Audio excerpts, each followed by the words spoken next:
Hello. Our Picot project focuses on accessibility to community food pantries within the Aquia community of Stafford, Virginia. Brought to you by Amanda, Angel, Caitlin, Imani, and Janaea. Aquia is a small community within Stafford County. The area we surveyed is between 72 Austin Park Drive and 3099 Richmond Highway. We strictly chose to focus our survey on the Route 1 corridor and did not venture into any neighborhoods while surveying. Aquia consists of a population of 21,882 residents as of 2020. We could not find a statistic more recent for the population. The geography consists of 7.74 miles of land and 0.4 miles of water. The environment and industry consists of both retail and residential areas. There are 2 elementary schools, 2 middle schools, 1 high school, and the Stafford Germanna campus. There isn't much to do in Aquia, but there were campgrounds, Widewater State Park, and Government Island. When dealing with internet and phone service, there was T-Mobile, Comcast, and Verizon. There are also options for the Affordable Connectivity Program to those who qualify financially.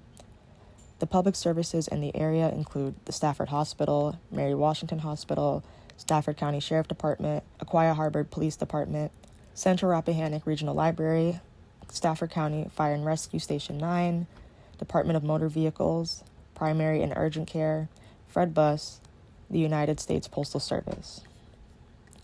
Aquia consists mainly of Caucasians, along with a small diversity of Hispanics and African Americans. If you're searching for a church to call home in that area, you can find Catholic, Baptist, and Episcopal churches to choose from.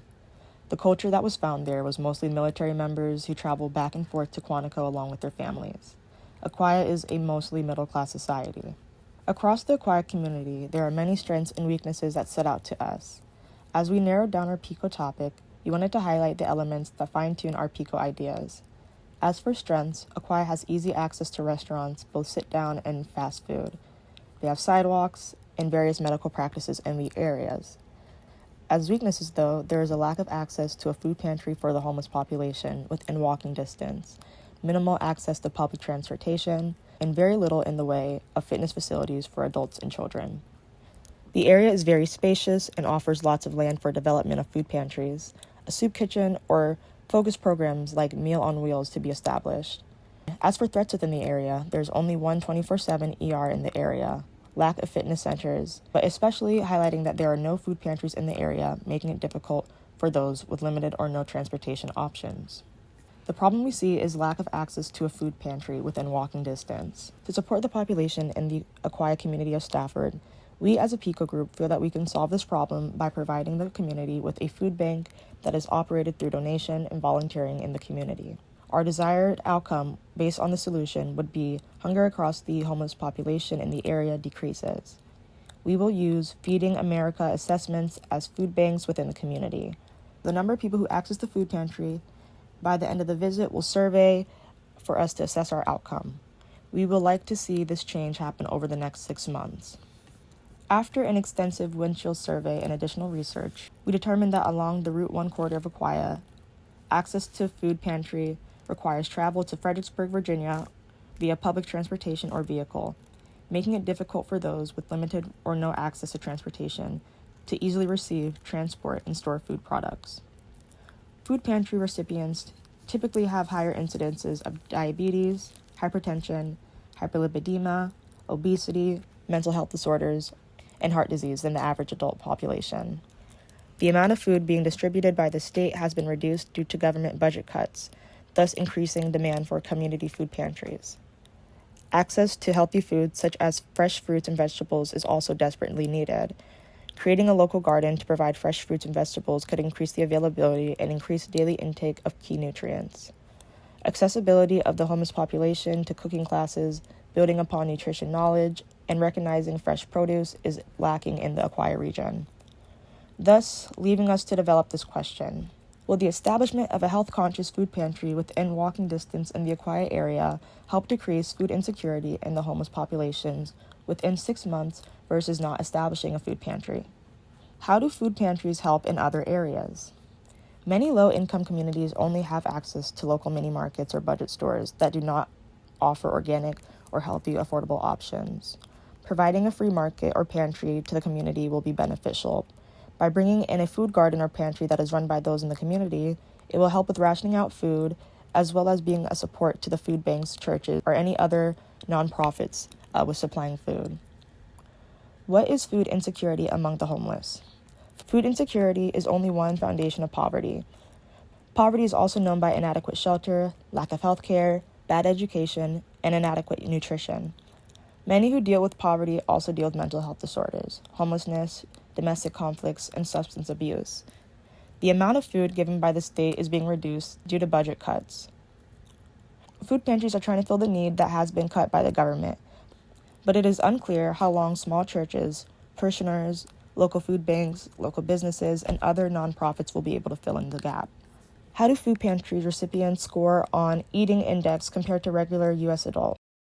Adult food pantry recipients scored up to 20 points lower on the healthy eating index compared with U.S. adults. Hypertension, heart disease, hyperlipidemia, obesity, mental health disorders, specifically depression, and diabetes all occurred at high rates within the food pantry community than in U.S. adults. Intervention by food pantries have improved food security, weight, and diabetic control for its recipients. What can a community garden provide? Some people may not be able to provide food for themselves or their families off of their own income. When this is the case, individuals have many options to utilize community food banks and pantries to get meals. For those who may have to look for alternative resources to obtain food, it is important to remember that food provided needs to be healthy and nutritious. This article speaks about different healthcare facilities and hospitals throughout America, Virginia included, that have gardens dedicated to growing and donating organic foods and vegetables to local food banks. This is important as many people dealing with food insecurity do not receive the recommended amount of daily nutrients. Utilizing a food garden as a source to grow organic fruit and vegetables to donate to food shelters and pantries adds more nutritional value. This is important as those dealing with food insecurity may be lacking necessary vitamins and nutrients in their diets. Are food pantries of various teaching moments more successful? There is a review that pulls from 14 different articles to look at the effectiveness of food pantries across many different interventions, or what we would call teaching moments. The interventions included cooking classes, building nutrition knowledge, food security status, and knowledge on fresh produce. These were designed for the clients to be able to see healthier options, what to do with them, and what positives fresh foods provide to their health. These challenges were also discussed in the intervention for future if needed to combat client needs. In conclusion, the interventions reviewed were shown to have positive impact on diet and nutrition-related outcomes. Access to food options and learning opportunities have had a positive effect on food insecurity, nutrition choices, and diet-related concerns. One of the top 3 priorities identified for the community during our windshield survey was that the accessibility to a food pantry within walking distance of the Aquia area of Stafford. Once the food pantry becomes available, the clients who utilize the pantry will have opportunity for 3 teaching sessions throughout the week. These will be offered on Monday, Wednesday, and Friday. Each day will cover a different learning objective in order to reach the overarching idea of complete accessibility. In this instance, we're going to define complete accessibility as the ability to physically get the food items, store them appropriately, and know what to do with them once the food has been brought home. To add an additional layer to our teaching, we want to focus on fresh fruits and vegetables because they can be the most challenging to obtain due to potentially needing to prepare them and cook them versus snack-like foods that can be opened up and consumed more conveniently. Thus, the fresh produce is sometimes harder for the clients to pick up and take home due to lack of knowledge, and not having the knowledge base to successfully consume the fresh fruits or vegetables before they expire. The client will be able to demonstrate knowledge to better use their fresh produce after attending 1 or more learning sessions over the course of the week, as measured by exit ticket questions or activities and number of people taking home fresh produce. The second teaching session will focus on the client knowing how to properly store their fresh produce in order for them to be able to use the produce they receive to the full capacity. The staff instructor will display each fresh fruit and vegetable options for the week. The staff member will give an overview of each fruit and vegetable available, stating the name, if it is a fruit or vegetable, and the best type of storage to keep it fresh the longest. The first session's teaching will focus on making sure all who come to the food pantry are aware of how to pick ripe fruits and vegetables and feel confident in doing so. The teaching will be given with a display of available fruits and vegetable options for the week. The staff will give an overview of each fruit and vegetable, stating the name, if it's a fruit or vegetable, and what season it is most common in. The staff will show the fruit or vegetable when it's underripe, ripe, and going bad. While showing each item, give a description about ripeness stage to include color shade, firmness, smell, and any specific identifying features that would differentiate ripeness. Example, bananas get brown spots when they're overripe. The clients will have the ability to touch, smell, and examine each fruit or vegetable in each stage. The staff will make sure to ask the client if they have any questions and if point to the ripe fruit or vegetable in a random set of 3. The materials needed for this session are the available fruits and vegetables for the week and various stages of ripeness, as well as pictures to support these stages of ripeness. This teaching session will take place over 20 to 25 minutes. The expected outcome for this session is for the clients to want to use this new skill to select fresh produce instead of passing up the opportunity to take produce home. The evaluation can be tracked in 2 ways. One will be immediate when the teaching session is over and the client is given the opportunity to point to ripe fruit or vegetable out of a set of 3. The other would be counting the number of people who elect to sit through the produce selection lesson and counting the number of people who take produce home with them. These 2 totals can be compared against each other, as well as against the total number of visitors for the day. These calculations can be compared against positive pass rate for the end of the session selection opportunity. A positive result will be a high rate of those who chose the fruit or vegetable from the random set of 3, and the number of people who sat through the teaching or took fruits or vegetables to be higher than the number of people who did not sit through the teaching session or did not take home fruits and vegetables. The second teaching session will focus on the client knowing how to properly store their fresh produce in order for them to be able to use the produce they receive to the full capacity. The staff instructor will display the available fresh fruit and vegetable options for the week. The staff member will give an overview of each fruit and vegetable, stating the name, if it's a fruit or vegetable, and the best way to keep it fresh the longest. The discussion will continue to make the client aware of various storage techniques for fruits and vegetables and allow the clients to meet with the staff one-on-one to discuss their situation and brainstorm ideas to keep their produce fresh. The client will be shown storage options that are available for the clients at the food pantry that week. Finally, the staff will show the clients how to make on-the-go ice boxes and assist in assembly. While assembling, staff will discuss with the client where ice is available for free to continue keeping their produce cold.